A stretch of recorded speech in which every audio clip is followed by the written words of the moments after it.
السلام علیکم. زه یم انیس خان او نن دی د نومبر 14 تاریخ. دوه خبرې نن سبا په سوشل میډیا پرون راسې ډېر وایرل دي. یو د اکانومیسټ کې د بشرا تسکین او د اون جونز یو کالم دی، یو پروپیګنډه ده د عمران خان د کور والا باره کې، هغه ډېر ګرم دی. بل د اسرائیل ایجنسی د موساد د هغې یو ایجنټ دی زوړ، د هغه د 2018 یو لیک ایمیل دی، هغه ډېر ذکر دی. خو د دې دواړو نه درته مخکې یو واقعه وایم. یو سړی و په کلي کې، زړه زمانه کې، نو د هغه عادت و چې هر چا به څه غلط کار وکړو نو ورته به یې وی چې دله. کلي والا ته ډېر تنګ شو چې یاره دی خو څوک هم څه معمولي غلطي وکړي، دی ورته وایي چې دله. نو کلي والا راټول شو او مشورې وکړه چې او دیم راوستو چې کو آینده تا چاته دا ووایي چې دله نو تا به 15 روپۍ به جرمانې. 15 روپۍ په هغه موده کې ډېرې زیاتې وي. د ډېر وخت صبر وکړو، خو یو ورځ یو سړي بیا غلط کار وکړو، نو د صبر نشو ورته وی یې خو یې خو 15 روپۍ نشته.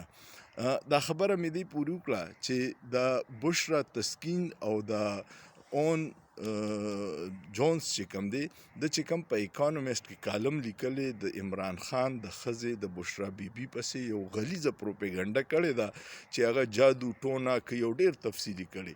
بیا د بشرا بیبي نه ډېرو ټي وي چینل والو تپوسونه وکړو، نو هغې وی چې ما سره ثبوت نشته، خو کم خلک چې هلته نه جاب پرېښې راغلي نو هغوی دا کیسې کوي. دا ولې نن سبا کوي؟ دا په دې باندې یکدم دا پروپیګنډه او ټول میډیا چینلز ته حکم وشو چې دا په شدومت سره ښایي. کنې د دې نه مخکې 2 کاله یو د نیویارک ټایمز انکشاف دی چې زمونږ واکدارانو پیسې ورکړې وې د صدر ټرمپ سره د ملاقات دپاره، او بل یو کالم چې څه طریقې سره اختیار ټول یو عهدې واغستو، نو د پاکستان نه به هم د مصر جنرال سیسی په شانتې صورتحال جوړ شي. هغې باندې پابندي ده چې څوک به په میډیا خبرې نه کوي، خو دا خبره یې ډېر کړه. دی په دې وکړه چې 27 ترمیم کومه تباهي راوسته په ملک کې، او اوس د هغې خلاف ججان استعفا ورکوي، عدلیې تباه کړه.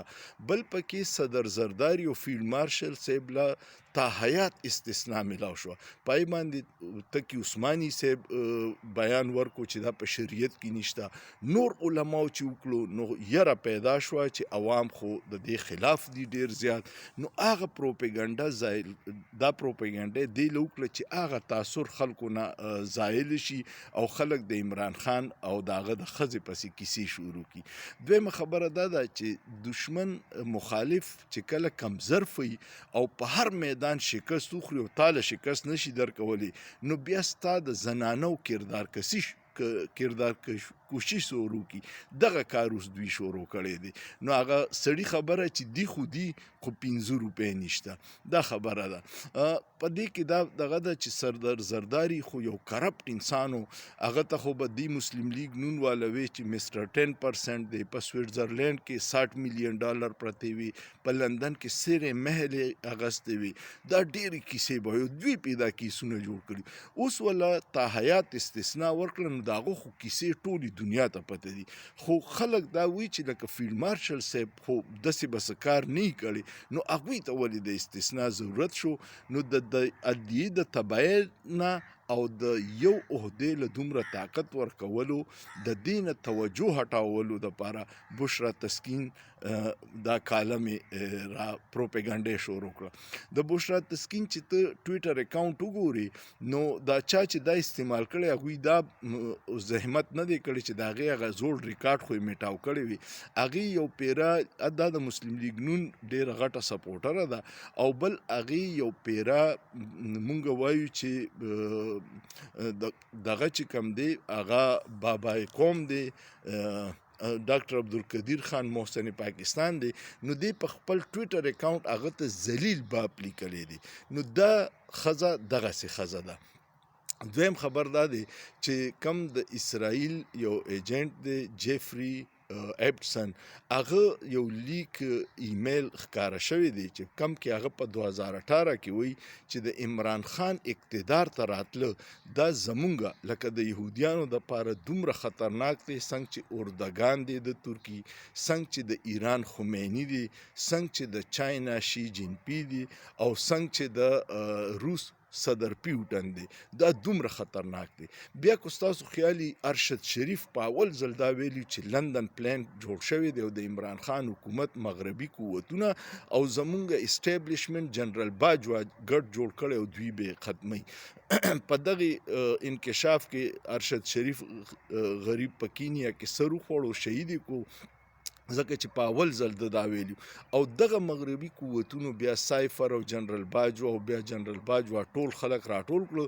د مولانا فضل الرحمن صاحب بیان پر ریکارډ دی چې مونږ دا هر څه د جنرال باجوا په وینا باندې کړي او دوی بار بار وایي چې زموږ په سیاست کې څه رول نشته نه دغه شته. نو دا ټولې خبرې داسې دي چې دغه د دوی خلاف دا منفي تاثر چې 27 ترمیم کې جوړ شوی دی هغې نه د خلکو توجه هټولو دپاره د بشرا بیبي خلاف د اکانومیسټ کالم رامخکې کړی. بلکې تاسو ته خیالي کله چې په اکانومیسټ کې او په داسې کې د عمران خان انټرویو د جیل نه چاپ شوی و آرټیکل یې لیکلی نو په هغې وخت کې زموږ محترم آرمي چیف صاحب ویلي و چې په 15,000 ډالر هر سړی په دې کې کالم لیکلی شي. نو مطلب دا دی چې بشرا تسکین چې څه کړي دي نو د دغې حکومتي او د ادارو د پروپیګنډې حصه ده او دا یې کړي دي. خو بدقسمتي دا ده چې عمران خان ته مخالف هم ډېر کمظرفه او نیچ میلاو شوي او د کمظرفه دشمن دا دغی چې هغه کله تا له شکست در نه کړي په میدان کې نو بیا دغسې ستا زشونه او حرکتونه کوي او ستا کردار کشي کوي، ستا په فیملي ستا په زنانو باندې وار کوي.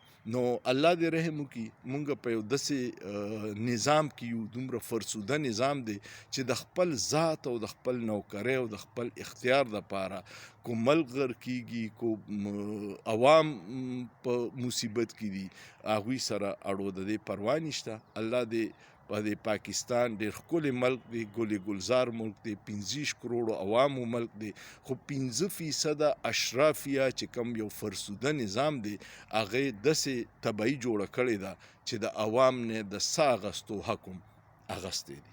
امید لرم چې تاسو به په دې دوه پروپیګنډا پوه شوي یې. ویډیو کو مو خوښه شوه کمنټ وکړئ، لایک یې کړئ، شیر یې کړئ او سوچ پیو کې په سوچ کې څه ګناه نشته.